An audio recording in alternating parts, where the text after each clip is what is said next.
تو اس وقت بھی یہ ہوا تھا، آج بھی یہ ہو رہا ہے۔ تو وہ یہ نہیں بتاتے کہ اس وقت تو جیل کے دروازے کھلے تھے، اندر پورا کا پورا ایک ولا تھا، بنگلہ موجود تھا، اور وہاں پہ ڈرائنگ روم بھی تھا، ڈائننگ بھی تھا، کچن بھی تھا، کھابے بھی تھے، اور گوال منڈی سے بھی کھانا آتا تھا، اور نہاری بھی آتی تھی، اور سریپائی بھی آتے تھے۔ تو وہ سب کچھ ہو رہا تھا، لیکن معاملہ جو ہے ہم بیان نہیں کرتے حقیقت، اصل میں مسئلہ یہ ہے۔ تو بہرحال صورتحال یہ اس وقت سچویشن، یہ سب کچھ کیوں ہو رہا ہے؟ یہ سب کچھ اس لیے ہو رہا ہے کہ عمران خان صاحب جو ہیں وہ بدستور نمبر 1 پہ ہیں۔ ایک لاہور میں پبلک پالیسی ادارہ ہے، اس نے لاہور کا انتخابی سروے کیا،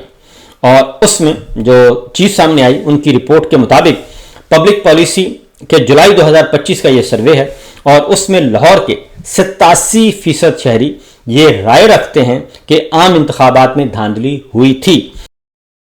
اور اسی وجہ سے وہ کہتے ہیں کہ یہی بنیادی وجہ ہے کہ نون لیگ جو ہے عوام کو تسلی بخش جواب نہیں دے پا رہی، اور تسلی بخش جواب کیا، وہ مطمئن نہیں کر پا رہی کہ وہی ان کے حقیقی نمائندے ہیں۔ اور یہ بنیادی وجہ ہے، اور اس کی وجہ انہوں نے کہا کہ عوام جن کا ووٹ چوری ہوا ہے کسی بھی لحاظ سے یہ موجودہ نظام کو انڈورس کرنے کے موڈ میں نہیں ہے۔ یہ تاثر سیاسی منظرنامے پر گہرا اثر ڈالتا ہے، کیونکہ ایسے حالات میں ووٹر کی سیاسی وابستگی میں تبدیلی کے امکانات نہایت محدود ہو جاتے ہیں۔ یہی اصل مسئلہ ہے کہ یہ جو شعور ہے، پاکستان کے عوام نے 8 فروری 2024 کو جو ووٹ دیا، وہ اپنے ووٹ کے چوری ہونے پر بدستور غصے میں ہیں، کیونکہ سب کے 25 کروڑ عوام کے ووٹوں کا مینڈیٹ چوری ہوا ہے، اور یہ معمولی بات نہیں ہے۔ اس سے پہلے یحییٰ خان نے یہ حرکت کی تھی، اور انہوں نے عوامی لیگ کا مینڈیٹ چوری کیا تھا، عوام کا مینڈیٹ چوری کیا تھا، اور اس کا خمیازہ پاکستان کو 2 ٹکڑے ہونے کی صورت میں بھگتنا پڑا تھا۔ اور آج بھی یہ جو ووٹ چوری کیا گیا ہے اس کو عوام قبول نہیں کر رہے، اور اس لیے آگے جا کے انہوں نے کہا جی پی ایم ایل این کی موجودہ مقبولیت اس پس منظر میں ہی رکی ہوئی نظر آ رہی ہے، اور ووٹرز جو انتخابی شفافیت پر اعتماد نہیں رکھتے کسی نئے انیشیٹو یا سیاسی ایجنڈے کی طرف مائل نہیں ہو رہے۔ اور اس بات کا اشارہ ہے کہ لاہور جیسے بڑے شہری مرکز میں انتخابی اصلاحات اور شفافیت کی بحالی کے بغیر سیاسی حرکیات میں بڑی تبدیلی کا امکان بہت کم ہے۔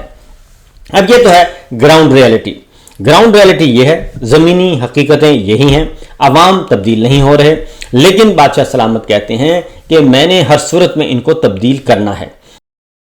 اور ان کو یہ نہیں پتا کہ یہ مٹی کے بے جان بت نہیں، یہ انسان ہیں، جیتے جاگتے باشعور لوگ ہیں، اور پاکستان کے عوام کا شعور کبھی بھی چیلنج نہیں کرنا چاہیے۔ انہوں نے جب بھی ووٹ انہیں ڈالنے کا موقع ملا وہ ووٹ ڈالتے ہیں، اور پہلے اعتماد کرتے ہیں، اور اگر دھوکہ ملے تو پھر اس کا انتقام بھی لیتے ہیں ووٹ کی پرچی سے۔ اب یہ کہتے ہیں کہ جناب کیونکہ کوئی خاص رد عمل نہیں ہو رہا، تو یہ میرے سامنے رپورٹ پڑی ہے، 87% ہیں جو یہ کہتے ہیں کہ جو دھاندلی ہوئی ہے، یہ سامنے میرے پڑا ہے جی، ان کا ٹیبل بھی پڑا ہے، اور اس میں 87% لوگوں نے یہ کہا ہے، اور 5% صرف لوگوں نے کہا ہے کہ نہیں، صرف 5% لوگوں نے، اور وہی 5% جو ہے وہ نون لیگ کا ووٹر ہے، جبکہ 8% نے کہا ہے کہ ہمیں نہیں معلوم۔ تو یہ 13% ٹوٹل لوگ ہیں، صرف 5% نے نو کہا، اور 5% ہے نون لیگ اور پیپلز پارٹی کا ووٹر، بلکہ اب تو صرف نون لیگ کے علاوہ باقی سارے ہی یہ کہتے ہیں کہ جناب یہ ہمارے ساتھ ہینڈ ہوا ہے۔ اس کے بعد آتے ہیں جی اگلی خبر کی طرف کہ خواجہ آصف صاحب سے کل پوچھا گیا، خواجہ آصف صاحب سے، کہ جناب انہوں نے کہا کہ جی دیکھیں 9 مئی کی جو سزائیں ہوئی ہیں تو جو بچ گئے ہیں انہوں نے کسی نے جا کے معافی شافی مانگ لی ہوگی، اس لیے وہ بچ گئے اور ان کو کچھ نہیں ہوا۔ اور بھارت سے جنگ کے بعد انہوں نے کہا فوج جو ہے وہ بڑی مقبول ہوئی ہے۔ تو میں پہلی بات تو یہ کہوں کہ فوج اور فوجی قیادت میں فرق ہے۔ اس وقت جنرل عاصم منیر صاحب جو ہیں ان کی پالیسیوں پہ تنقید ہوتی ہے، اور ان کے فیصلوں پہ تنقید ہوتی ہے، اور ان کے فیصلوں کی وجہ سے فوج اور عوام میں فاصلے بڑھ رہے ہیں، اور ان کی وجہ سے فوج زیر تنقید آتی ہے۔ اور یہ حقیقت ہے کہ عوام اور فوج کے درمیان فاصلہ نہیں، عوام اور chief of army staff general Asim Munir کے پالیسی کے درمیان اور ان کے درمیان فاصلہ ہے، اور اس ذاتی فاصلے کو ادارتی سطح پہ لے جانا از خود یہ ایسا ہی ہے کہ سب کو لپیٹ لیا جائے تاکہ فوج کے پیچھے جا کے چھپ جائیں، پارلیمنٹ کے جا کے پیچھے چھپ جائیں، آزادی صحافت کے پیچھے جا کے چھپ جائیں، عدلیہ کی آزادی کے جا کے پیچھے چھپ جائیں، یہ ہوتا ہے۔ اس لیے جناب یہ ساری چیزیں جو ہیں ہو رہی ہیں۔ اب آتے ہیں ذرا ان حالات میں جو 9 مئی کے مقدمات میں سزائیں سنائی جا رہی ہیں اور سنائی گئی ہیں، اس کا عالمی سطح پہ آج بھی اس وقت بھی مذاق اڑایا جا رہا ہے، اور یہ بتایا جا رہا ہے کہ یہ صرف اور صرف عمران خان صاحب کے خوف کی وجہ سے یہ سب کچھ کیا جا رہا ہے اور ڈرایا جا رہا ہے اور دھمکایا جا رہا ہے۔ اب ذرا کل 14 اگست ہے، یوم آزادی ہے، تو اس میں ایک اسلام آباد اور لاہور کی ایک کار نظر آئی ہے، وہاں پہ کیا جا رہا ہے جی ایڈورٹیزمنٹ، گاڑیوں پہ آرمی چیف کی تصویر ہے اور ساتھ محمد بن سلمان کی تصویر ہے اور ساتھ ہے جی کنگ سلمان کی تصویر، اور یہ گاڑی ہے، کار ہے، اور اس کو بڑا خوبصورتی سے سجایا گیا ہے اور تصویروں سے بھر دیا گیا ہے، ایک بات۔ جبکہ دوسری جانب آرمی چیف عاصم منیر صاحب کے جو قداور پوسٹرز ہیں وہ گاڑیوں کے پیچھے لگا کے